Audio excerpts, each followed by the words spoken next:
Yep, it is that time of the football season already. Champions League football is back, and for the first time ever, we have 6 English teams competing in Europe's elite competition. We have footballing expert Dougie Critchley joining me now. Hi there. Both North London teams in action tonight, both against Spanish opposition. What can we expect? Well, it's incredibly exciting, Hayley. The Champions League is back, and Arsenal and Spurs taking on Spanish opposition, as you mentioned. Arsenal are travelling to Athletic Club, and they've got an amazing record, recent record against Spanish opposition. They're aiming to become the first side in European football history to win 6 consecutive games against Spanish opposition. You could see these 2 games against Real Madrid in the quarterfinals of the Champions League last year. They played Girona in the group stage. The previous season, they played Sevilla, and they'll go in with a lot of confidence after a great result against Nottingham Forest at the weekend. As for Spurs, they play Villarreal, a side that won the Europa League in 2021. They then reached the Champions League semi-finals in 2022,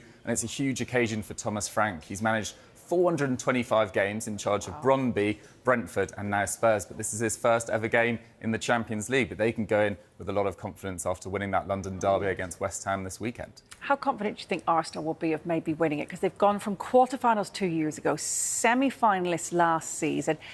Is this a season they can go all the way? I think so. I think there's a real belief around the club. I mean, yeah, as you say, a quarter-final against Bayern Munich in 2024. Last year, reached the semi-finals, were slightly outplayed maybe against PSG, but they had that statement win against Real Madrid in the previous round, winning 5-1. It does feel like this squad, after a real strong summer of business in terms of improving that depth around the squad, feels really set to go very deep in every competition. You look at who might be on their bench going forward, and it's Ethan Nwaneri, it's Miles Lewis-Skelly, Mikel Merino, Piero Hincapié, Ben White, Kai Havertz. It really does feel like a squad that can challenge on every front this season. And I would put them amongst the favourites alongside probably Barcelona, Real Madrid and Liverpool as it stands. It's very notoriously difficult for clubs to win consecutive Champions Leagues. The only sides to do that since 1990 is Real Madrid, which is why I discount PSG as it stands right now. But Arsenal feel like they've got a very decent chance indeed.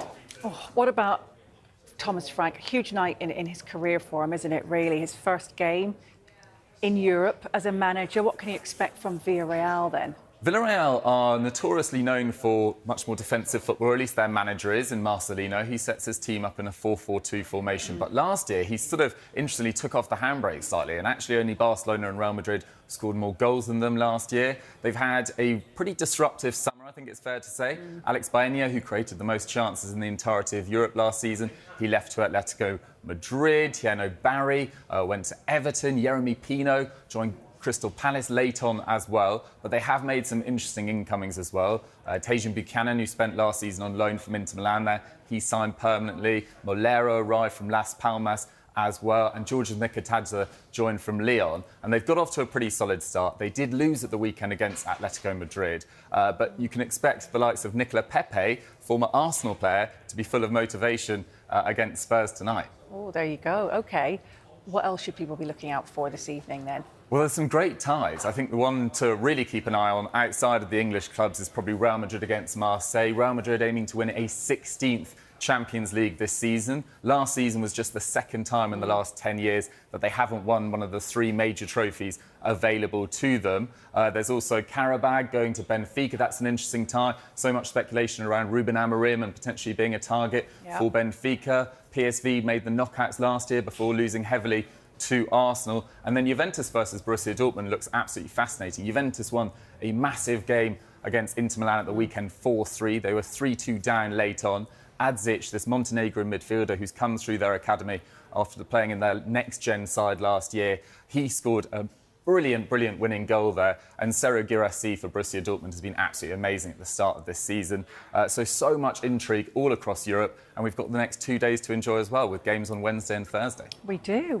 And we know it's still very early on in the football season, you know, around Europe. Do you think there could be dark horses this year in the Champions League? Do you think we will get those surprises? Yeah, I've kind of picked out 2 teams that I think could be worth keeping an eye on. Galatasaray, they play Atletico Madrid and Liverpool in the group stages. They've got a really interesting front line of Victor Osimhen, who scored nearly 40 goals last year, Mauro Icardi, formerly of Inter Milan and PSG, Leroy Sané signed from Bayern Munich this summer, Ilkay Gundogan. It really does feel like close to as what we've seen in Turkey as a super team in recent seasons as well. Borussia Dortmund reached the final in 2023. Last year, they reached the quarter-finals, lost to eventual semi-finalist Barcelona, but they did beat them at home. And they then went into the Club World Cup in the summer and reached the quarter-finals too. So it does feel like Niko Kovac has created a very effective cup team there. And Joe Bellingham, Jude's brother, has got off to a very strong start there as well. So that's definitely a player to keep an eye on as the tournament progresses. Yeah, so we know about him, but what about others making a breakthrough year, do you think, in terms of players? Anyone you've got your eye on? Yeah, these three, I think, are the players to watch. Georgios Mikitadze, I briefly mentioned him earlier. He's joined Villarreal now from Lyon late on in the window, but this is a really exciting player that lit up Euro 2024. Kenan Yildiz, Turkish, 20-year-old, playing for Juventus. He's been highly rated in Serie A for a number of seasons now, but is really exploding at the start of this season. Already got 1 goal and 3 assists in Serie A. Scored a beautiful goal against Inter Milan at the weekend. And then Franco Mastantuono, who signed from Argentina for Real Madrid this summer. Felt like his minutes may be hard to come by at the start of this season, with Rodrigo and Vinicius Jr. and Arda Güler looking to back up Kylian Mbappe, who started the season so brilliantly. But he's already impressed so many at the Bernabeu with his tenacity and ability to play in so many different positions as well. So I think these could be the breakthrough stars to keep an eye on.